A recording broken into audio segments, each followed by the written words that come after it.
একবিংশ শতাব্দীর বিশ্ব যেন নতুনভাবে শক্তির এক মানচিত্র আঁকছে, আর সেই মানচিত্রের কেন্দ্রস্থলে দাঁড়িয়ে আছে দুই প্রতিদ্বন্দ্বী শক্তি, যুক্তরাষ্ট্র এবং চীন। একদিকে আমেরিকা, যারা প্রায় 100 বছর ধরে আন্তর্জাতিক ব্যবস্থা, উদারনীতি এবং বৈশ্বিক অর্থনীতির নেতৃত্ব দিয়ে এসেছে। অন্যদিকে চীন, যারা অবিশ্বাস্য গতিতে উঠে এসে এখন সেই প্রতিষ্ঠিত ব্যবস্থাকেই চ্যালেঞ্জ করে দিচ্ছে। এই লড়াই কোনো সাধারণ কূটনৈতিক টানাপোড়েন নয়, এটা ভবিষ্যতের প্রযুক্তি, সামরিক ক্ষমতা, তথ্য নিয়ন্ত্রণ এবং আদর্শিক দিক নির্দেশনার চূড়ান্ত প্রতিযোগিতা। প্রশ্নটা সোজাসুজি, আমেরিকার একচ্ছত্র আধিপত্য কি তবে সত্যিই টালমাটাল হয়ে যাচ্ছে? বিশ্ব অর্থনীতির মাঠে এখনও আমেরিকার শক্তি টিকে আছে, ডলার রিজার্ভ, শক্তিশালী বাজার, পুরনো মিত্রজোট। কিন্তু চীন এখানে অন্য মোডে খেলছে। বিশ্বের কারখানা হিসেবে নিজেদের প্রতিষ্ঠা করে তারা দ্রুত শিল্প শক্তি, উৎপাদন ক্ষমতা এবং বিশাল অবকাঠামোগত প্রভাব তৈরি করেছে। চীনের বেল্ট অ্যান্ড রোড ইনিশিয়েটিভ ইতোমধ্যেই এশিয়া, আফ্রিকা ও ইউরোপের বহু দেশে নতুন অর্থনৈতিক বলয় গড়ে তুলেছে, যা সরাসরি ক্ষতিগ্রস্ত করছে পশ্চিমাদের দীর্ঘদিনের প্রভাব বলয়কে। আর এদিকে আমেরিকা তার বিশাল অভ্যন্তরীণ ঋণের বোঝা সামলাতে ব্যস্ত। চীন তখন ঠান্ডা মাথায় তার অর্থনৈতিক শক্তি আরও বাড়াচ্ছে। অর্থনীতির এই দৌড়ে এগিয়ে থাকা পক্ষই যে পরবর্তী সুপার পাওয়ার হিসেবে দাঁড়াবে তা এখন আর গোপন নয়। আর সেই শক্তির কেন্দ্রবিন্দু আজ প্রযুক্তি। চিপস, কৃত্রিম বুদ্ধিমত্তা, কোয়ান্টাম প্রযুক্তি, মহাকাশ, এই প্রতিটি ক্ষেত্রেই এখন নতুন শীতল যুদ্ধ।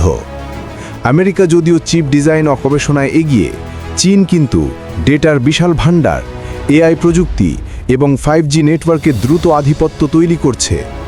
যুক্তরাষ্ট্রের নিষেধাজ্ঞা চীনকে কিছুটা ধীর করলেও থামাতে পারেনি, বরং তারা আরও আক্রমণাত্মকভাবে কোয়ান্টাম রিসার্চ, সুপার কম্পিউটার এবং মহাকাশ প্রকল্পে বিনিয়োগ করছে। প্রযুক্তির এই প্রতিযোগিতায় ভবিষ্যতের সামরিক শক্তির দিক নির্দেশনা ঠিক করবে, কারণ আধুনিক যুদ্ধক্ষেত্র আর শুধু অস্ত্র দিয়ে জেতা যায় না, জেতা যায় তথ্য, কৃত্রিম বুদ্ধিমত্তা, স্যাটেলাইট এবং প্রযুক্তিগত শ্রেষ্ঠত্ব দিয়ে। সামরিক শক্তির ক্ষেত্রেও উত্তেজনা তুঙ্গে। আমেরিকা এখনও বাজেট, অস্ত্রশস্ত্র এবং বৈশ্বিক ঘাঁটির দিক থেকে সর্বশক্তিমান, কিন্তু চীন অল্প সময়ে তার সামরিক বাহিনীকে যেভাবে আধুনিক করেছে, হাইপারসনিক মিসাইল, ড্রোন সিস্টেম, উন্নত নৌবাহিনী এবং দক্ষিণ চীন সাগরে আক্রমণাত্মক কার্যক্রম, তার সরাসরি আমেরিকার প্রভাবকে চ্যালেঞ্জ করছে। বিশেষজ্ঞরা বলছেন, ইন্দো প্যাসিফিক অঞ্চলে সামরিক ভারসাম্য ধীরে ধীরে পাল্টে যাচ্ছে, আর এর প্রভাব বিশ্ব রাজনীতিকে যে কোনো সময় অস্থির করে তুলতে পারে। আমেরিকা তার গণতান্ত্রিক মূল্যবোধ, মানবাধিকার এবং উদার আন্তর্জাতিক ব্যবস্থাকে ধরে রাখতে চাইছে, আর চীন দেখাচ্ছে রাষ্ট্র নিয়ন্ত্রিত পুঁজিবাদ এবং কেন্দ্রীভূত ক্ষমতাও দ্রুত উন্নয়নের পথ তৈরি করতে পারে। অনেক উন্নয়নশীল দেশ এখন ভাবতে শুরু করেছে কোন মডেল তাদের জন্য লাভজনক হতে পারে, পশ্চিমা গণতন্ত্র নাকি চীনা কেন্দ্রীভূত উন্নয়ন মডেল। এই আদর্শিক পাল্টাপাল্টি আগামী দিনের বিশ্ব ব্যবস্থার মূল খুঁটি নির্ধারণ করবে।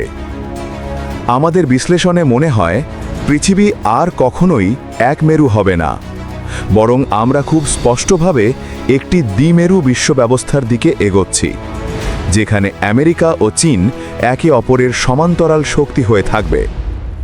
দুই পরাশক্তির এই শীতল প্রতিযোগিতা শিগগিরই শেষ হবে না, বরং আগামী দশকগুলো এতে আরও উত্তপ্ত হয়ে উঠবে। এই পালাবদলের শেষ ফল কী হবে তা সময়ই বলে দেবে।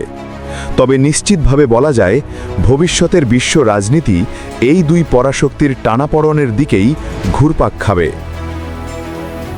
আমাদের আজকের ভিডিওটি সম্পর্কে আপনার গুরুত্বপূর্ণ মতামত আমাদের কমেন্টে জানাবেন এবং শেয়ার করে ছড়িয়ে দেবেন, এবং আরও নিত্য নতুন ভিডিও পেতে আমাদের চ্যানেলটিকে সাবস্ক্রাইব করে আমাদের পাশেই থাকবেন। আল্লাহ হাফেজ।